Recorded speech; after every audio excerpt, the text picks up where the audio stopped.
لله نحمده ونستعينه ونستغفره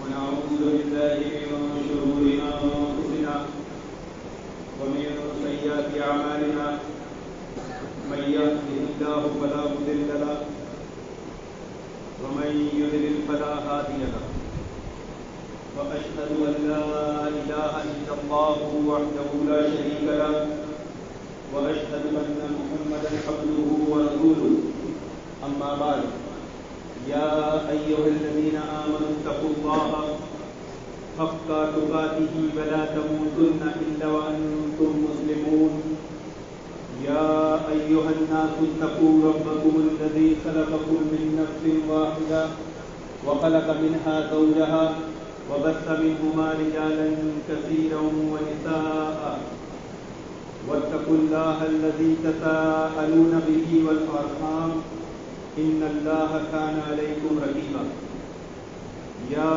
أيها الذين آمنوا اتقوا الله وقولوا قولا سديدا يصلح لكم أعمالكم ويغفر لكم ذنوبكم ومن يطع الله ورسوله فقد فاز فوزا عظيما أما بعد فإن خير الحديث كتاب الله وخير الهدي هدي محمد صلى الله عليه وسلم وشر الأمور محدثاتها وكل محدثة بدعة وكل بدعة ضلالة وكل ضلالة في النار أما بعد رب تقبل توبتي واغفر حوبتي ربنا ظلمنا أنفسنا وإن لم تغفر لنا وترحمنا لنكونن من الخاسرين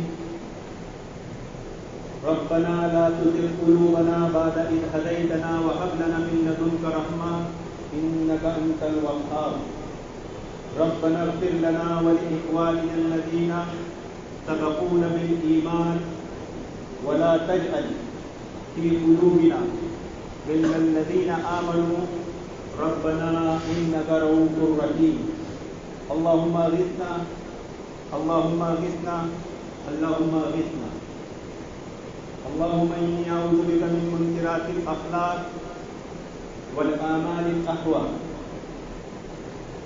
اللهم لا سهل إلا ما جعلته سهلا وأنت تجعل الحزن سهلا إذا شئت سهلا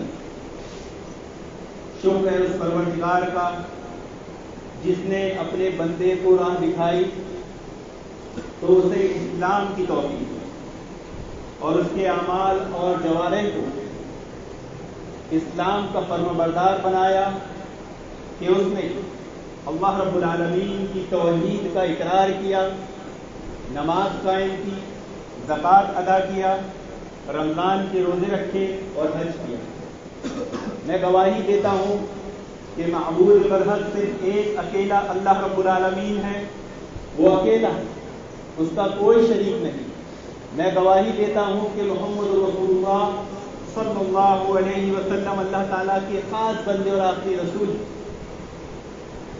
اور یہ ہمارا اجماعی عقیدہ ہے کہ تمام کے تمام صحابہ جنتی ہیں۔ اللہ کے نبی صلی اللہ علیہ وسلم کے صحابہ صرف ایک جماعت نہیں بلکہ دین اسلام کا ایک مدرسہ ہے۔ اس لیے کسی بھی صحابی کے تعلق سے ہمارے دل میں کسی طرح کا کوئی کینہ، کپٹ، غصہ، جلن، حسد، کسی طرح کی کوئی برائی نہیں پائی جاتی۔ ہمارے نزدیک تمام کے تمام صحابہ عادل ہیں، اور عادل کا یہ معنی نہیں ہے کہ تمام کے تمام صحابہ معصوم عن الخطا ہیں۔ یہ اللہ کے نبی صلی اللہ علیہ وسلم کے تربیت یافتہ صحابہ ہیں، ہم ان کے تعلق سے اپنی زبانوں کو خاموش رکھتے ہیں۔ درود و سلام اللہ کے نبی صلی اللہ علیہ وسلم اور آپ کے اصحاب پر۔ اللہم صلی علی محمد وعلی آل محمد کما صلیت علی ابراہیم وعلی آل ابراہیم انک حمید مجید۔ اللہم بارک علی محمد وعلی آل محمد کما بارکت علی ابراہیم وعلی آل ابراہیم انک حمید مجید۔ حاضرین جمعہ، میرے دینی اسلامی بھائیوں اور پردہ نشین خواتین و حضرات اور میری ماں و بہنوں، آج کے خطاب کا عنوان توحید سے لاپرواہی یہ سلف کا منہج نہیں، لیس من منهج سلف. توحید کی بات ہوتے رہنا چاہیے, توحید کی بات روکنی نہیں چاہیے. توحید کی بات کو روک دینا, توحید کو دلوں میں راسخ نہ کرنا, یہ سلف کا منہج نہیں ہے. لیس من منہج سلف, کیونکہ توحید کی وہ بنیاد ہے جو آپ کے دلوں میں اسلام کا پودا لگائے گی اور وہ پھلے گا پھولے گا بھی اسی توحید. اس لیے توحید کے تقاضوں کو, توحید کے شروط کو سیکھنا, سکھانا, سمجھنا, سمجھانا, لوگوں تک پہنچاتے رہنا چاہیے. توحید کے تعلق سے سستی اختیار کرنا یہ سلف کا منہج نہیں ہے. لیس من منہج سلف. آپ نے توحید کا اقرار کیا ہے تو آپ کو شرک سے بچنا پڑے گا. آپ نے توحید کا اقرار کیا ہے تو آپ کو نمازوں کی پابندی کرنا پڑے گی. آپ نے توحید کا اقرار کیا ہے تو آپ کو صرف اور صرف اللہ رب العالمین کی عبادت کرنا پڑے گی. آپ نے توحید کا اقرار کیا ہے تو وہ سارے اعمال آپ کو بجا لانا پڑیں گے جو کلمہ آپ سے چاہتا ہے, جس کی قوت, طاقت, استطاعت آپ میں ہے. کیونکہ توحید سے لاپرواہی یہ سلف کا منہج نہیں. محترم حاضرین, توحید کلمے کا معنی کیا ہے یہ آپ کو جاننا پڑے گا. انبیاء علیہ السلام کو مبعوث کرنے کی حکمت, اس کا مقصد کیا ہے یہ آپ کو جاننا پڑے گا. اللہ رب العالمین کی پسند ناپسند کیا ہے یہ آپ کو جاننا پڑے گا. اللہ رب العالمین کے نزدیک سب سے بڑا گمراہ, سب سے بڑا جاہل, سب سے بڑا ظالم کون ہے یہ آپ کو جاننا پڑے گا. اللہ رب العالمین کے نزدیک توحید کیا ہے اور شرک کیا ہے, اس پر کو آپ کو پہچاننا پڑے گا. اور وسیلہ کب شرک ہو جاتا ہے یہ آپ کو جاننا پڑے گا. کیونکہ توحید سے لاپرواہی یہ سلف کا منہج نہیں ہے. اس لیے توحید کی بات کبھی رکنی نہیں چاہیے.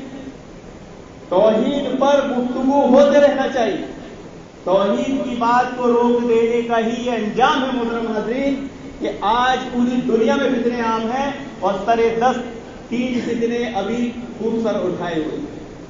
نمبر 1 وہ شہاب چتور جو حج کرنے پیدل نکلا ہے. نمبر 2 وہ فرمانی ناز جس نے بھجن گائی. نمبر 3 وہ ایک ساحل. بڑے ہی افسوس کا مقام ہے محترم حاضرین کہ یہ تینوں لوگ اسلام سے تعلق رکھتے اور آج توحید سے غفلت کا یہ انجام ہے کہ اسلام کے ماننے والے ہی اسلام کے دشمن بن گئے.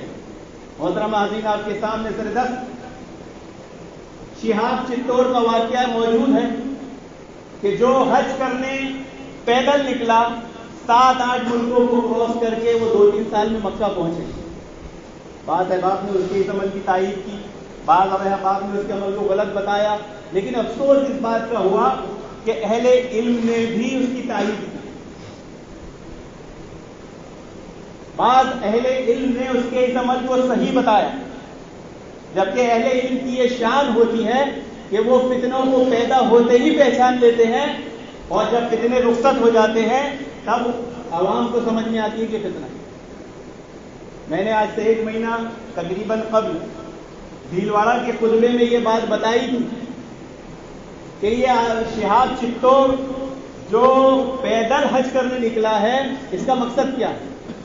اس کا مقصد صرف یہ ہے کہ اہل حدیث کی جو دعوت ہے, سلفی جو دعوت ہے, آج پوری دنیا میں جو عروج پا رہی ہے اور صوفیت کا دھیرے دھیرے نام و نشان مٹ رہا ہے, اس صوفیت کو ایک ساتھ پوری دنیا میں جمع کرنے کا ایک مشن ہے. ورنہ کیا وجہ ہے کہ شہاب کیرلا سے نکلا, یہ کشمیر سے بھی نکل سکتا تھا, لیکن کشمیر سے نکل کر جاتا تو کیا ہوتا, وہ ادھر پاکستان, افغانستان, ایران چلا جاتا, ادھر کسی کو پتہ نہیں چلتا. اس کو کیرلا سے نکالا ہی اسی لیے گیا ہے کہ پورا ہندوستان گھومے, پورے ہندوستان میں صوفیت کی دعوت کو عام کرے. اور آپ دیکھ لیجیے وہ جا رہا تھا حج کرنے مکہ اور پہنچ گئے کہاں, اجمیر. ابھی تو صوفیوں کے ایک اڈے پہ وہ گیا ہے, ابھی پاکستان, افغانستان, ایران, دوسرے ممالک بہت موجود ہیں, وہ سارے صوفیوں کے اڈے پر جائے.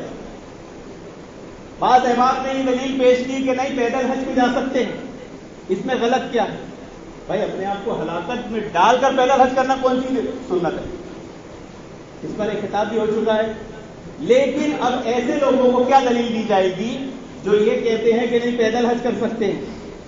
تو محترم حاضرین، شاید میں نے اسی جمعہ کے خطبے میں بتایا تھا کہ شیطان کی 7 چالیں، ان 7 چالوں سے وہ لوگوں کو گمراہ کرتا ہے، اور اس میں سے اس کی ایک چال یہ ہے کہ وہ لوگوں کو افضل کام سے ہٹا کر غیر افضل کاموں میں لگاتا ہے.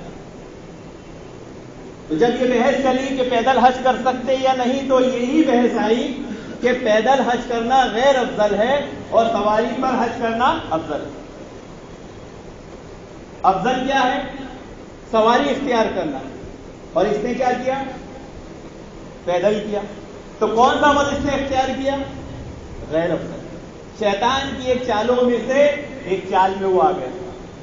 تو آج شہاب چتور کا جو معاملہ اجمیر میں ہوا، محترم حاضرین سب جانتے ہیں کہ اجمیر کی درگاہ میں جو ہوتا ہے اب وہ کھلے عام منظر پر آ گئے. وہاں کے مجاور کس طرح کی دادا گیری کرتے ہیں، کس طرح لوگوں کو مجبور کرتے ہیں، کس طرح لوگوں کو لوٹتے کھسوٹتے ہیں، وہ آج اس کے ذریعے معاشرے میں سماج میں ویڈیو کے ذریعے وائرل ہونے پر. آج تک یہ بات ڈھکی چھپی تھی. اس مجاور کی ڈیرنگ دیکھیے کہ اس نے اس بندے کو بھی وہاں سے بھگا دیا.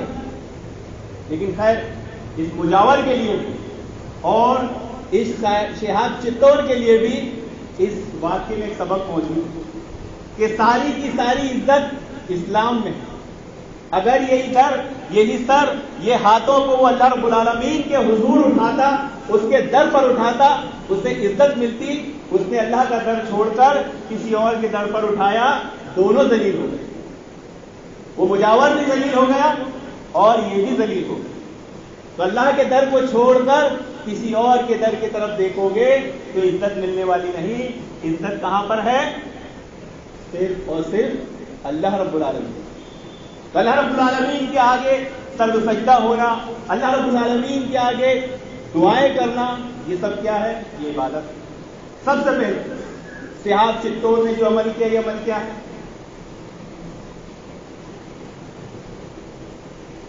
یہ حج کے لیے جو نکلا اور نکل کر یہ اجمیر پہنچ گیا. نیت اس کی کعبہ کی تھی، پہنچ یہ کدھر گیا؟ اجمیر. اصل میں یہ اس کی پلاننگ پہلے سے اس نے پلاننگ میں طے کر کے رکھے ہیں. صوفیوں کی ایک کانفرنس ہوئی تھی محترم حاضرین. کہاں پر ہوئی تھی؟ رشیا کے پاس تاجکستان یہ ایریا ہے جہاں پر رمضان نام کے شخص کو آپ نے جانتے پہچانتے ہوئے سنے ہوں گے، جو لڑائی میں بہت مشہور ہے، جسے دنیا ایک مجاہد کے طور پر پیش کرتی ہے، لیکن وہ صوفیوں کا سربراہ.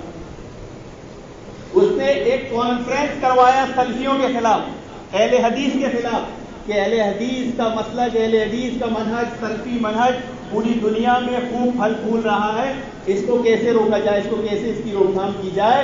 اسی سازش کی ایک کڑی یہ شہاب چتور. یہ عمل صریح حدیث کے خلاف ہے.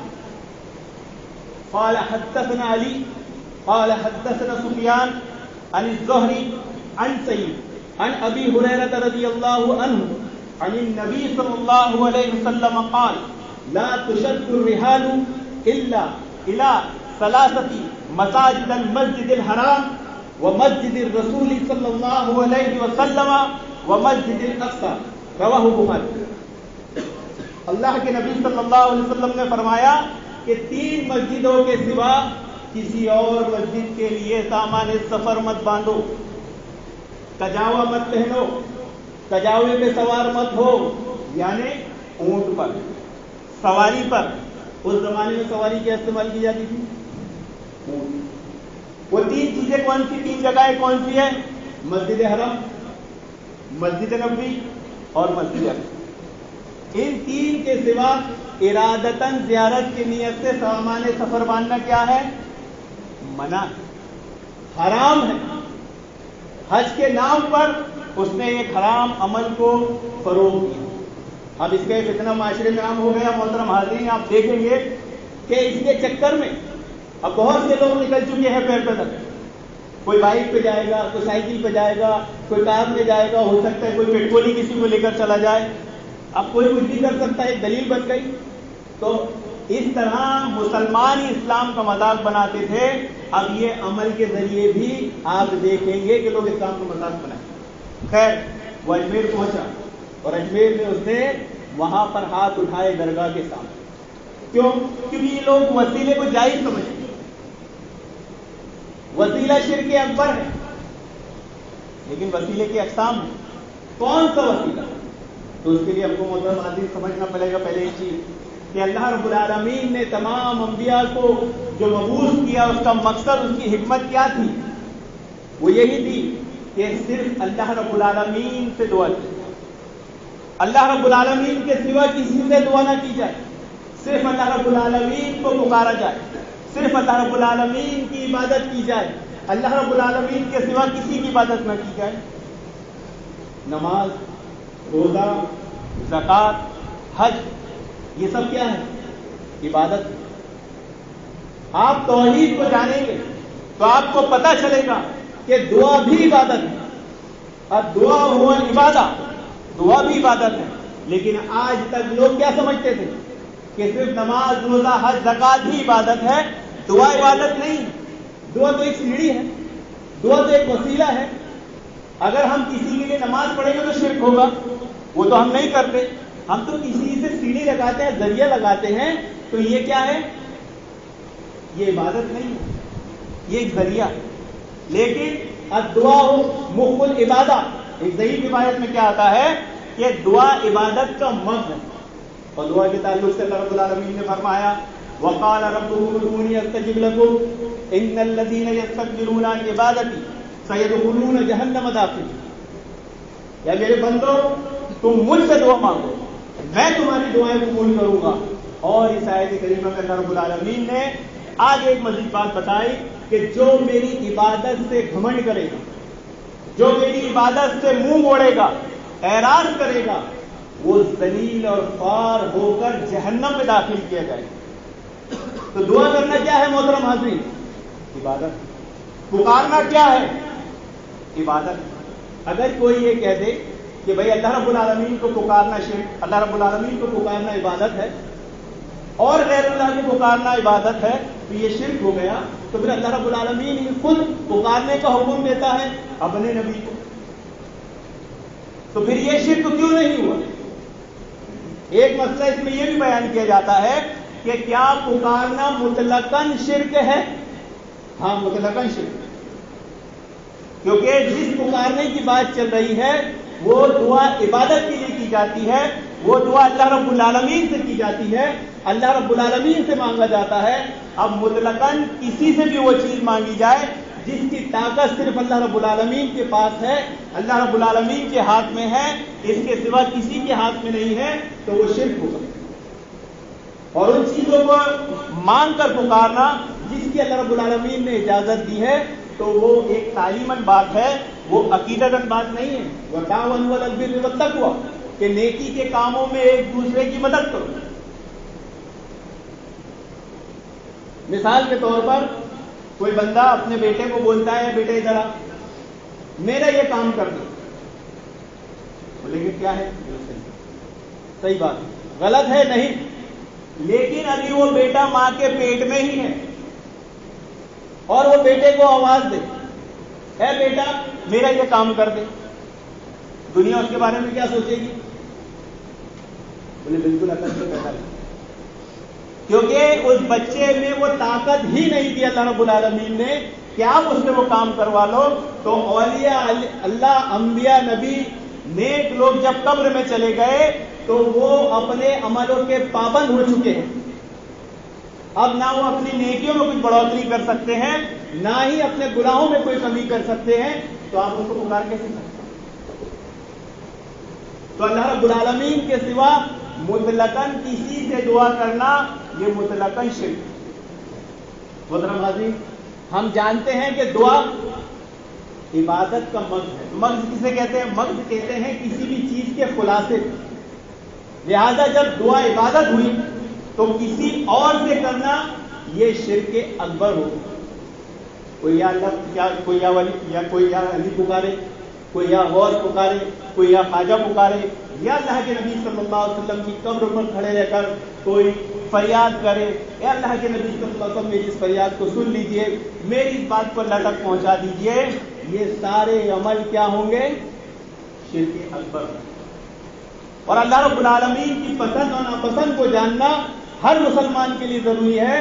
اللہ رب العالمین کو یہ بات سخت ناپسند ہے کہ اس کے کسی مقرب فرشتے یا نبی کو پکارا جائے یا اس کی عبادت کی۔ وَلَا تَدْعُ مِن دُونِ اللَّهِ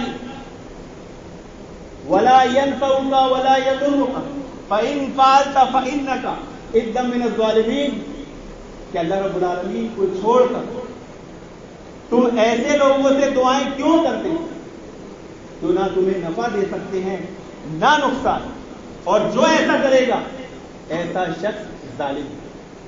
اللہ رب العالمین نے یہ عمل کرنے والوں کو یہاں پر ظالم کہا ہے۔ ظالم کون ہے؟ جو اللہ تعالیٰ کے ساتھ شرک کرتا ہے۔ ظالم کون ہے؟ جو اللہ تعالیٰ کو چھوڑ کر دوسروں سے دعائیں کرتا ہے یا اللہ تعالیٰ کے ساتھ ساتھ دوسروں سے دعائیں کرتا ہے۔ محترم حاضرین، اللہ رب العالمین کے نزدیک سب سے بڑا جاہل، سب سے بڑا گمراہ کون ہے؟ وہی جو مردوں سے حاجت روائی کرے۔ ومن اضل ممن يدعو من دون الله من لا يستجيب له الى يوم القيامه وهم عن دعائهم غافلون واذا حشر الناس كانوا لهم اعداء وكانوا بعبادتهم كافرين۔ بھلا اس شخص سے بڑھ کر ظالم گمراہ کون ہوگا جو اللہ تعالیٰ کو چھوڑ کر ایسوں کو پکارے جو قیامت تک اس کی دعا قبول نہیں کر سکتے، بلکہ اس بات سے بھی غافل ہیں کہ پکارنے والوں کو پکار رہا ہے۔ اور پھر آگے اللہ رب العالمین نے کیا فرمایا؟ وَإِذَا حُشِرَ النَّاسُ كَانُوا لَهُمْ أَعْدَاءً، اور جب لوگوں کو جمع کیا جائے گا، قیامت برپا ہوگی، تو یہ جن کو پکار رہے ہیں یہی ان کے دشمن ہوں گے۔ آج جن کو یہ ولی اللہ کی محبت اور ولی اللہ اللہ کا ولی کہہ رہے ہیں اور ان کی قبروں پر جا رہے ہیں، حاجت روائی کر رہے ہیں، محترم حاضرین، یہ ان کی بدقسمتی ہے کہ یہی اولیاء اللہ قیامت کے دن ان کے دشمن ہوں گے اور ان کی اس عبادت کا انکار کر دیں۔ تو یہ کلمہ توحید کا معنی ہے کہ عبادت، دعا صرف اللہ رب العالمین سے کی جائے، اللہ رب العالمین کے سوا کسی اور سے دعا کرنا یہ شرک ہو۔ جس کے اندر کوئی طاقت نہیں ہے کسی کام کی، اس کام کے تعلق سے اس کا یہ عقیدہ رکھنا کہ یہ میرا یہ کام کر دے گا، اسے ہی شرک کہا جاتا ہے۔ اب میرے پاس مال ہے، میں دے سکتا ہوں، اگر آپ نے کہا بھائی مجھے یہ مال دے دے تو یہ شرک نہیں، یہ تعلیماً اللہ تعالیٰ نے اس کا حکم کیا۔ لیکن میرے پاس مال نہیں ہے، میں خود غریب ہوں، آپ کوئی پیسے مانگے، پہلی بات تو کوئی عقل مند مانگے گا نہیں، تو پھر یہ مردوں کے پاس، قبروں میں والوں کے پاس کیسے پہنچ جاتے ہیں محترم حاضرین؟ تو یہی وسیلہ شرک ہے کہ دعا میں ایسے لوگوں کو پکارا جائے جس کا حکم اللہ رب العالمین نے نہیں۔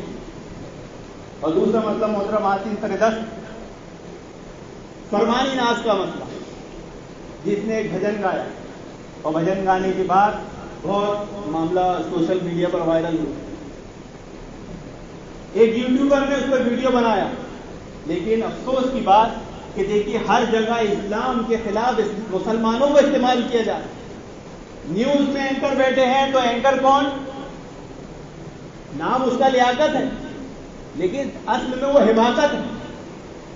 اینکر مسلم ہے لیکن اس کی باتیں حماقت سے بھری۔ خیر مسئلہ یہ ہوا کہ اس کے شوہر سے وہ ناراض ہوئی اور گھر چلی گئی، جیسے لڑکیاں بیٹھ جاتی کوئی نئی بات۔ اب اس کا بچہ تھا، اس کے کھانے پینے کی پرابلم تھی، وہ اپنے بچوں کو کیسے پالتی کرتی، اس کے شوہر نے دوسری شادی کر لیا اور اس نے اپنے گھر کو چلانے کے لیے اسے کوئی تدبیر نہیں سوچی، تو اس نے کیا کری، اس نے پیسوں کے لیے، چند سکوں کے لیے بھجن گا دیا۔ اب جیسے اس نے بھجن گایا، اس پر دیوبند کی طرف سے فتویٰ آ گیا کہ یہ حرام کام کیا، یہ شرکیہ کام کیا، اس پہ سوشل میڈیا پہ ایک نیوز وائرل ہو گیا۔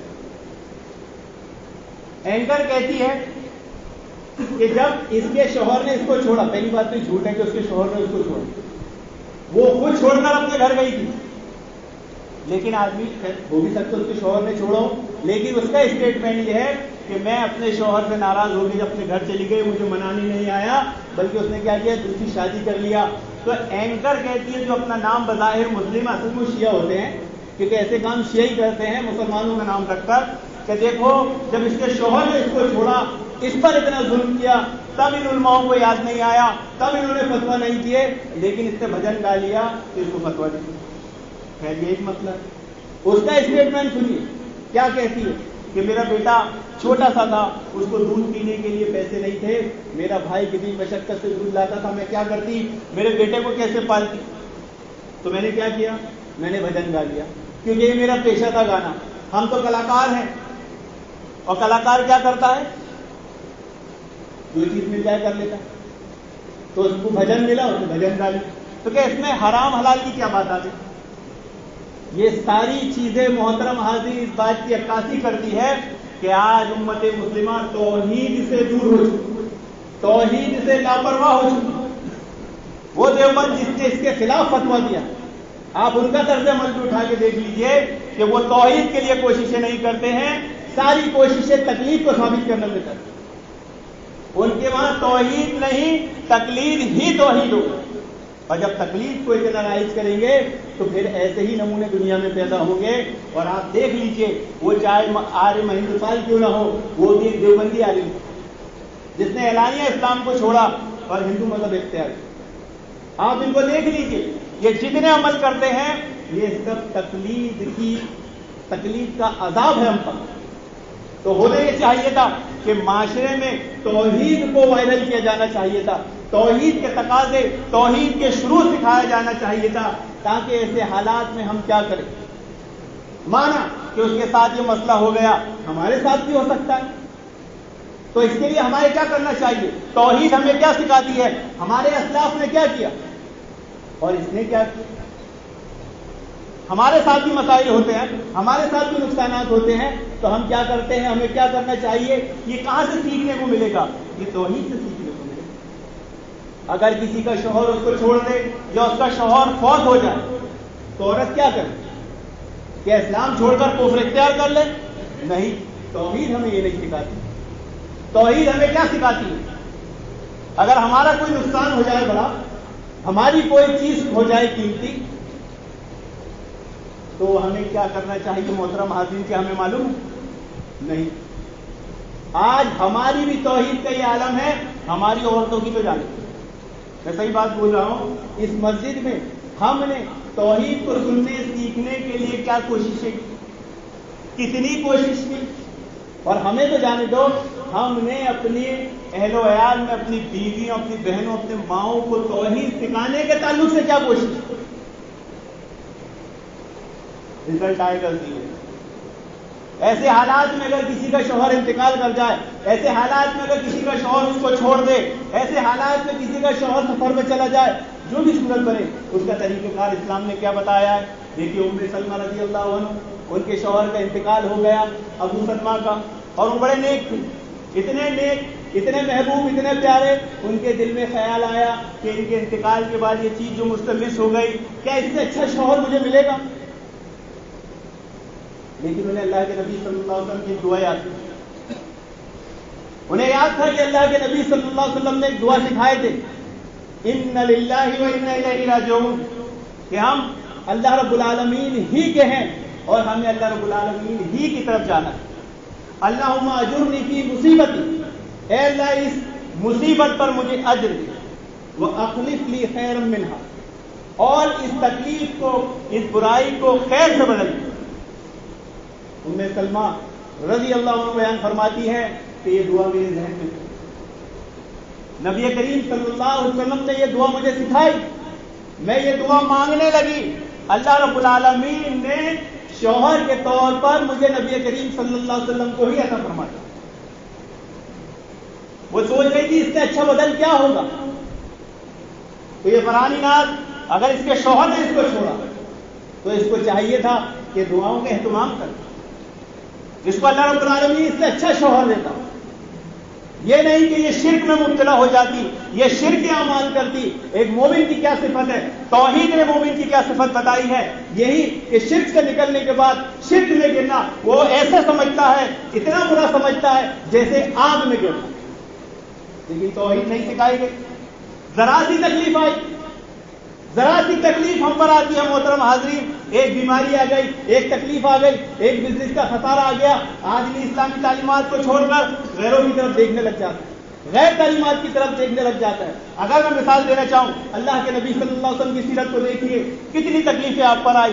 آپ کی دو بیٹیوں کو شادی شدہ کی طلاق دیا گیا، ایک بیٹی کے حمل پر لات ماری گئی، اس کا حمل گر گیا، اپنے آبائی مکان مکہ سے آپ کو نکالا گیا، اپنے نیٹو پلیس، اپنے ہوم ٹاؤن سے جس سے کتنی محبت لوگوں کو ہوتی ہے، آپ کو ایسا مارا گیا طائف میں، آپ کے 10 شہید ہو گئے، آپ کو ستایا گیا، آپ کے پیارے چچا حضرت حمزہ کو شہید کیا گیا، آپ کے بے شمار صحابہ کو شہید کیا، آپ کی پیاری بیوی پر الزام لگایا گیا، آپ کی پیاری بیوی آپ کی زندگی میں فوت ہو گئی، آپ کی 3 بیٹے زندگی میں انتقال کر گئے، کتنی تکلیفیں اٹھانے لگی، کتنی تکلیفیں اٹھائی۔ آپ جھٹ کہہ دو گے کہ وہ تو نبی تھے، وہ تو صحابی تھے، ہم ویسے ایمان والے نہیں، تو یاد رکھیں یہ توحید قیامت تک کے لیے شرط ہے۔ یہ توحید نہیں ہوگی، اللہ رب العالمین کے بعد حضور بھی، اللہ کے نبی صلی اللہ علیہ وسلم آپ کی شفاعت نہیں کرائیں گے۔ توحید شرط ہے، یہ صرف نبی نے اور صحابہ نے عمل کر کے نہیں بتایا، بلکہ امتیوں نے بھی عمل کر کے بتایا ہے۔ بنو ابس کا ایک واقعہ ہے، ایک شخص بہت خوشحال تھا، ماں باپ، بہن بھائی، دوست احباب، کشادہ گھر، خوب ساری زمین، خوب بڑے بزنس مین، خوب مویشی، اور گھر بھی ایسا تھا جیسے ہل اسٹیشن، ایک وادی میں خوبصورت گھر، وہ ساری نعمتوں سے اللہ رب العالمین نے اس کو نواز رکھا تھا جو ایک انسان اس دنیا میں آ کر چاہتا ہے۔ اچانک اس کے کچھ اونٹ بھاگ گئے، ان اونٹوں کو ڈھونڈنے کے لیے وہ نکلا، ڈھونڈتے ڈھونڈتے اسے 3 دن گزر گئے۔ اس درمیان اس وادی میں سیلاب آیا، ایسا سیلاب آیا جس نے پہاڑوں کو بھی ایسے بہا کر لے گیا جیسے مٹی ہو یا ریت۔ جب 3 دن بعد آ کے دیکھتا ہے تو چٹیل میدان، ماں باپ کہاں گئے، بہن بھائی کہاں گئے، بیوی بچے کہاں گئے، یہ کشادہ گھر تھا، یہ خوب کھیتی باڑی تھی، یہ خوب سارے جانور تھے میرے، خوب خوشحالی تھی، یہاں تو کوئی بات کرنے والا نہیں، پڑوسی نہیں، دوست احباب نہیں، پورا چٹیل میدان۔ اب اس پر اتنا نہیں، ہم ہوتے اتنا دیکھ کر وہیں ہارٹ اٹیک آ جاتا، گر جاتے۔ ہم اہل توحید ہو کے اتنے کمزور ہو گئے، کسی کو خون دیکھتے دیکھتے چکر آ جاتے ہیں، اتنا بڑا خسارہ دیکھ لیتے پتہ نہیں ہمارا کیا ہوا۔ اس پر بس نہیں، کیا ہوا، اس میں سے جو ایک اونٹ بھاگا تھا وہ دکھائی دے گی، پوری دنیا تو لٹ گئی تھی، سوچا چلو اسی اونٹ کو پکڑ لیتا ہوں، اس اونٹ کو پکڑنے کا اس نے ایسی لات ماری آنکھ پھوڑ دی، اس صحرا میں چیخنے چلانے لگا، کون بچاتا، ایک قافلہ ادھر سے گزر رہا تھا، ایک شخص نے دیکھا، اس کو اٹھایا، ایک مقام پہ پہنچا دیا، ایک اعرابی نے اسے اٹھا کر خلیفہ ولید بن عبد الملک کے حضور پیش کر دیا۔ خلیفہ کو پوری رات بتائی گئی کہ اس بندے کے ساتھ ایسا ایسا ہوا۔ خلیفہ نے کہا تو کیا سوچتا ہے بیٹا، بتا، ہم ہوتے کیا کرتے محترم حاضرین، کیا کرتے بتائیے۔ آج ذرا سا کچھ ہو جاتا ہے، آدمی مال خرچ کرنے سے پہلے حالات کا تذکرہ شروع کر دیتا ہے، ارے حالات بہت خراب ہیں، ارے حالات بہت تنگ ہیں۔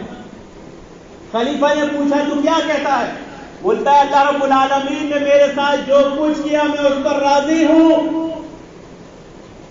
کیا جملہ ادا کیا اس نے کہ اس کی پوری دنیا لٹ گئی، ہمارا تو کچھ بھی نہیں گیا، ابھی ایک بیماری ہو گئی ہم پریشان ہو گئے، ایک بزنس میں خسارہ ہو گیا ہمارے چہرے اتر گئے۔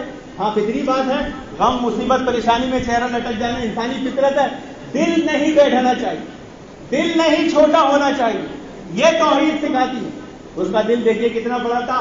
خلیفہ نے پوچھا کیا کہتا ہے، بولا اللہ رب العالمین نے میرے ساتھ جو کیا میں اس پر راضی ہوں۔ اگر یہ فرمانی نہ توحید سیکھی ہوتی تو آج یہ اس شرک عمل کو نہیں کرتے، اس کی فہم، اس کی سمجھ دیکھی، اس کو یہ بھی نہیں سمجھ رہا ہے کہ شرک ہوتا کیا ہے۔ شرک ذات میں ہوتا ہے، شرک عبادت میں ہوتا ہے، شرک صفات میں ہوتا ہے۔ اللہ رب العالمین کی جو صفات ہے وہ کسی میں ماننا یہ بھی شرک ہے۔ اب اولاد دینا اللہ رب العالمین کی صفت ہے تو غیر اللہ تو اس میں مانگ لی بھجن گا رہی ہے اور پھر پوچھ رہی ہے شرک کیسے ہوگا. تو یہ ساری برائی کی وجہ محترم حاضرین توحید سے لاپرواہی ہے, اور توحید سے لاپرواہی لیس من منہج السلف, یہ سلف کا منہج نہیں ہے. لیکن ان سب ساری صورتحال کے ساتھ ساتھ ایک مسئلہ اور ہے محترم حاضرین, اس پہ روشنی ڈالیں گے انشاءاللہ.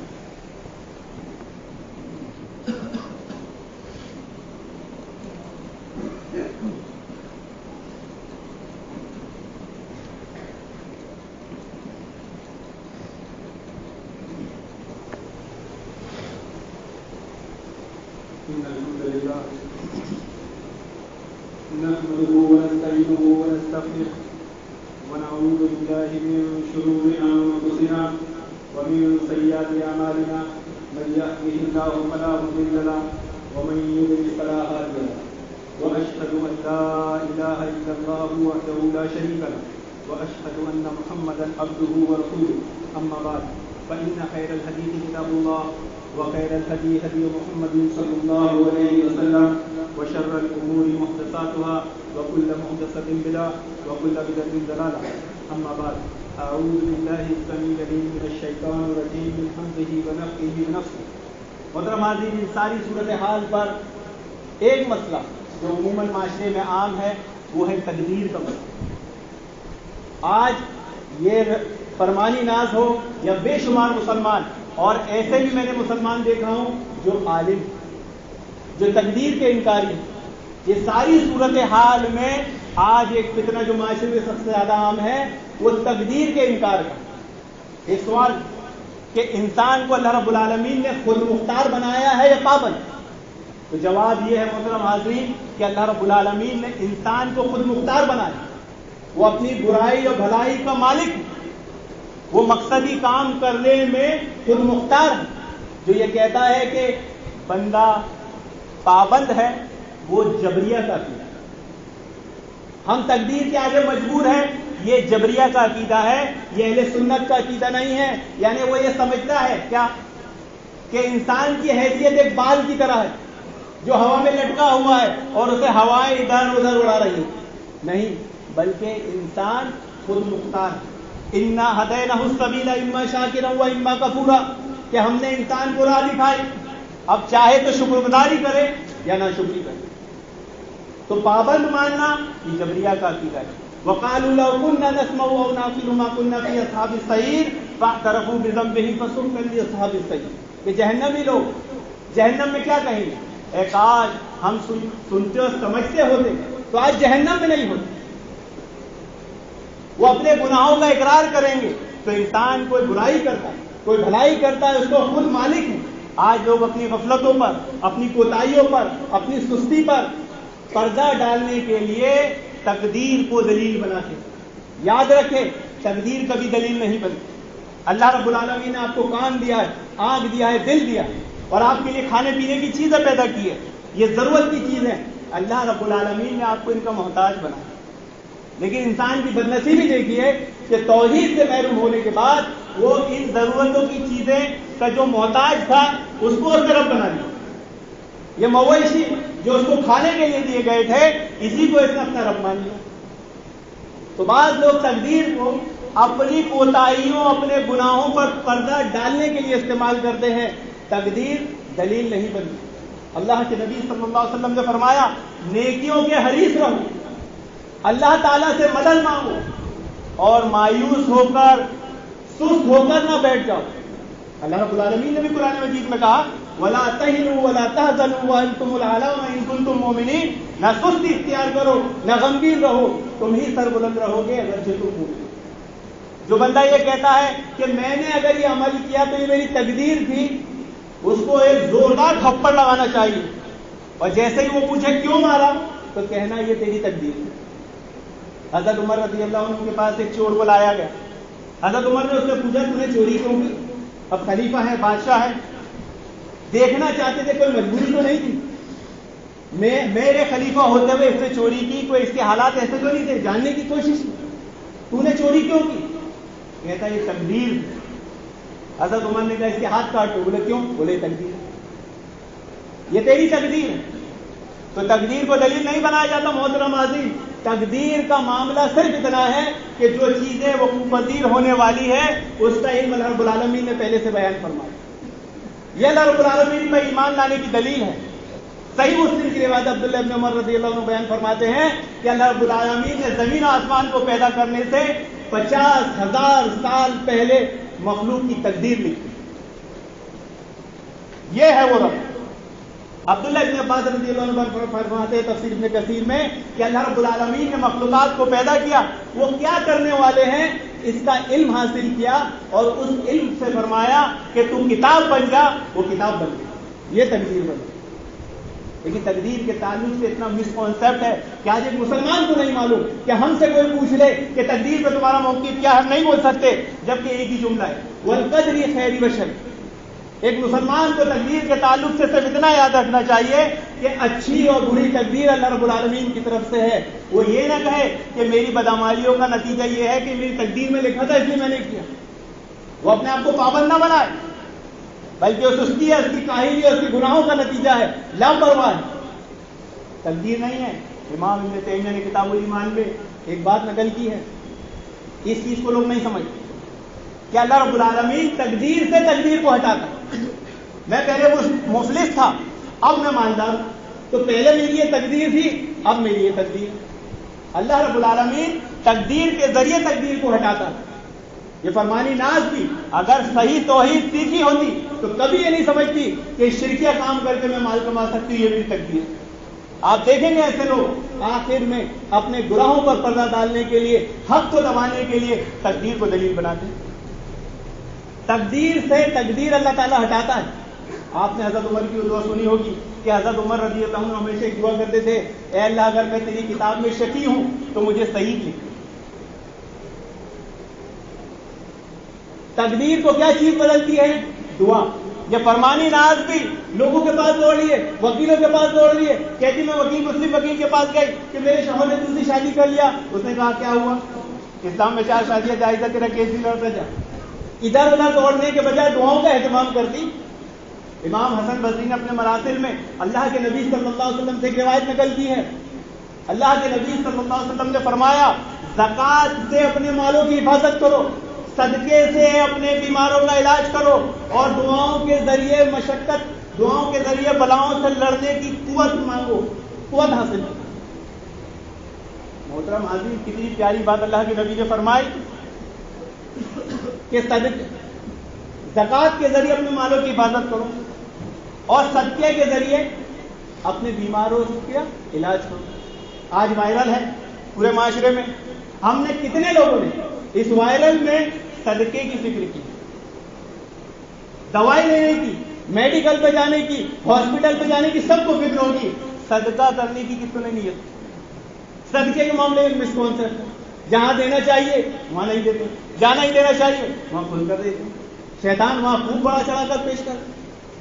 اچھا کوئی بولتے ارے وہ اچھا, ہاں ٹھیک ہے میں نے دے دیا. اگر کوئی بولتے اس مسجد میں دے دے, وہاں ہاتھ نہیں آئے گا, وہاں کھل کے نہیں دے گا. اللہ کے گھر, اللہ کے مساجد و مدارس میں نہیں دے گا کھل کر. اگر وہاں کچھ غلط بھی ہو رہا تو جب تو غیر کو بھی دے رہا ہے یہ جان کر کے صحیح ہے یا نہیں, تو یہاں دینے میں کیا حق. تو اگر ہمارے معاشرے میں, سماج میں کوئی برائی پھیلی ہے, کوئی تکلیف ہم پر آئی ہے, کوئی بیماری ہم پر آئی ہے, تو ہم سب سے پہلے کیا کریں؟ صدقہ کریں. صدقے کی فضیلت کیا بتائی؟ بری موت سے انسان بچتا ہے. تو دعا تقدیر کو بدل دیتی ہے. دعا آسمان اور زمین کے درمیان بلاؤں سے لڑتی ہے. اس لیے ایک مسلمان کو ہمیشہ دعا مانگتے رہنا چاہیے. دعا سے کبھی بھی تھکنا نہیں چاہیے, مایوس نہیں ہونا چاہیے. ایک جملہ اور معاشرے میں پھیلا ہوا ہے کہ جو چیز میرے نصیب میں ہو تو مجھے مل کر رہے گی, میں دعا کیوں مانگوں, میں دعا کیوں مانگوں. یہ ملحدوں کا عقیدہ ہے جو دعا کی قبولیت کو باطل کرنا چاہتے ہیں. دعا عبادت کا مغز ہے. دعا کیا ہے؟ عبادت کا مغز ہے. اور بعض چیزیں, بعض اشیاء ایسی ہیں جن کی اللہ رب العالمین نے تقدیر لکھ کر رکھی ہے اور وہ صرف دعا سے حاصل ہوگی. آپ اگر دعا نہیں کریں گے وہ چیز ہی آپ کو حاصل نہیں ہوگی, آپ لاکھ عمل کریں. تو تقدیر کے معاملے میں بھی یہ مس کانسیپٹ لوگوں میں پایا گیا ہے, ہم اسلام و مسلمانوں میں بھی پایا گیا ہے. ہمیں اس تعلق سے بہت احتیاط برتنا چاہیے محترم حاضرین. اور تقدیر کے تعلق سے سب تک جملہ یاد رکھے والقدر خیر و شری, اچھی اور بری تقدیر اللہ رب العالمین کی طرف سے ہے. ایک مسلمان نماز پڑھتا ہے اور کدال لے کر بھی نکلتا ہے, وہ تقدیر کے بھروسے ہاتھ رکھ کر نہیں بیٹھتا. جو لوگ تقدیر کو دلیل بناتے ہیں وہ نہ نماز پڑھتے ہیں نہ کدال لے کر نکلتے ہیں. اللہ رب العالمین سے دعا کہ اللہ رب العالمین ہمیں توحید سیکھنے سمجھنے کی توفیق عطا فرمائے. وآخر دعوانا الحمدللہ رب العالمین.